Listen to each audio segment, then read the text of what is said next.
बिस्मिल्लाहिर्रहमानिर्रहीम रब्बे यस्सिर वला तुअस्सिर व तम्मिम बिल खैर। अस्सलाम वालेकुम students, we have started the topic number 10.2, wavelength, speed, amplitude and frequency.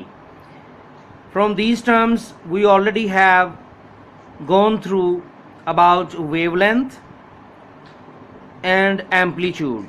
Wavelength और एम्पलीट्यूड के बारे में हम देख चुके हैं और इससे रिलेटेड हमारा जो वर्कबुक पे काम है वो भी हम कर चुके हैं। And today we are going to go through frequency. So open your books at page 108।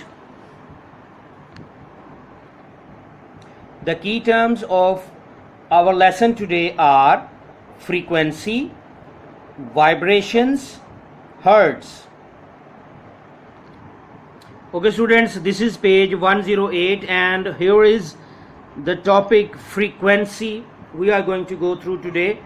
The number of vibrations produced by a vibrating body in 1 second is called its frequency. Vibrations के बारे में हम already पढ़ चुके हैं कि vibration क्या चीज़ है। वाइब्रेशन को हमने देखा था कि to and fro repeated to and fro और up and down movement of a body is called vibration. Body या मीडियम भी हम कह सकते हैं या सब्सटेंस भी हम कह सकते हैं। तो वाइब्रेशन को आता हूँ तो नंबर ऑफ वाइब्रेशंस यानी वाइब्रेशंस की तादाद, produced by a vibrating body यानी वाइब्रेटिंग बॉडी जो वाइब्रेशंस प्रोड्यूस कर रही है एक सेकंड में, यानी एक सेकंड में जितनी वाइब्रेशंस होती हैं इज कॉल्ड इट्स फ्रीक्वेंसी। उसको हम कहते हैं कि ये उसकी फ्रीक्वेंसी है। क्लियर है जी? तो फ्रीक्वेंसी इज दोबारा इस पे बात कर लेते हैं कि एक वाइब्रेटिंग बॉडी एक सेकंड में जितनी वाइब्रेशंस प्रोड्यूस करती है तो वो कहलाती हैं क्या? फ्रीक्वेंसी। उसकी फ्रीक्वेंसी कहलाती है। फ्रीक्वेंसी को मेजर करते हैं हम किस में? हर्ट्ज में। Frequency is measured in units called hertz. When one wave passes in 1 second the frequency is 1 wave पर सेकेंड और 1 हर्ट्ज। यानी जब एक वेव जो है 1 सेकेंड पास करती है 1 सेकेंड को, द फ्रीक्वेंसी इज 1 वेव पर सेकेंड। तो फ्रीक्वेंसी क्या कहलाती है? 1 वेव पर सेकेंड। यानी वेव्स की अगर हम बात करें तो उसमें हम यूं बात करते हैं कि फ्रीक्वेंसी क्या है? 1 वेव पर सेकेंड। यानी वाइब्रेटिंग बॉडी में तो हमने कहा था ना कि वाइब्रेशंस की तादाद, यहां हम कहेंगे 1 वेव पर सेकेंड। ओके, वेव पर सेकेंड का हम बात करेंगे। क्लियर है जी? या 1 हर्ट्ज इसको हम कहते हैं। फार्मूला इसका क्या है? Frequency is equal to number of waves, यानी नंबर ऑफ वेव्स हम लिखेंगे over time in second. Time किस में लेना है? टाइम सेकेंड्स में लेना है। Number of waves over seconds. अच्छा जी, उसके बाद लाइक दिस, ये जैसे ये है, ठीक है। तो इसी तरह से the wave on the bottom has a frequency 3 times greater than the wave on the top. ठीक है जी? तो ये हमारा था फ्रीक्वेंसी। इसमें आपने याद क्या करना है? इसमें एक तो आपने ये याद रखना है कि फ्रीक्वेंसी का यूनिट क्या है? हर्ट्ज। फिर उसके बाद याद रखने वाली बात यह है कि फ्रीक्वेंसी होता क्या है, फ्रीक्वेंसी कहते किस चीज़ को हैं। तो ये आप यहाँ से लेके यहाँ तक इसको याद कर लेंगे। The number of vibrations produce by a vibrating body in 1 second is called its frequency. Clear है जी?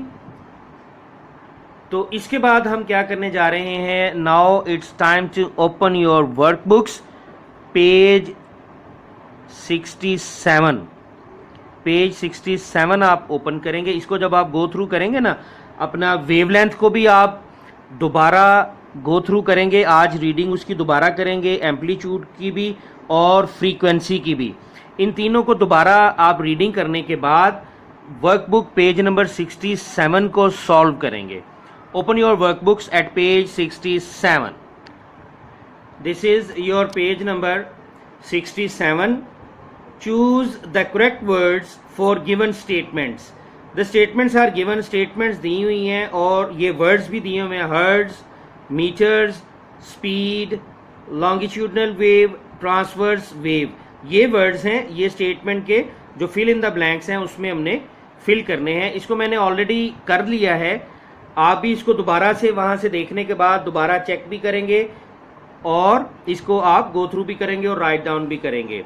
तो फर्स्ट वन में है ट्रांसवर्स वेव, सेकंड स्टेटमेंट के अगेंस्ट आएगा लॉन्गिट्यूडनल वेव, थर्ड स्टेटमेंट का जो ब्लैंक है उसमें आएगा मीटर्स. ये है क्या वैसे? एम्पलीट्यूड इज मेजर्ड इन, तो एम्पलीट्यूड हमने पढ़ा था ना, किस में मेजर करते हैं? मीटर्स में. और फ्रीक्वेंसी तो हम अभी अभी पढ़ के आ रहे हैं कि frequency is measured in hertz. The distance a wave covers in unit time is called its speed.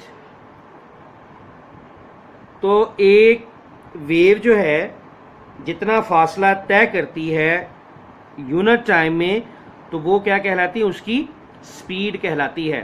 तो इस तरह से आप इस पेज को कंप्लीट कर लेंगे. और आज की आपकी डायरी क्या है? डायरी ये है कि एक तो आपने फ्रीक्वेंसी की डेफिनेशन याद करनी है. क्लियर है जी? बुक से आप फ्रीक्वेंसी की डेफिनेशन याद करेंगे जिसको हम मार्क कर चुके हैं. और उसके बाद learn and write page number 67 of your workbook. ये मजीद आपकी डायरी है. Learn and write page number 67 of workbook, ये डायरी है. ओके जी, थैंक यू सो मच. अस्सलाम वालेकुम.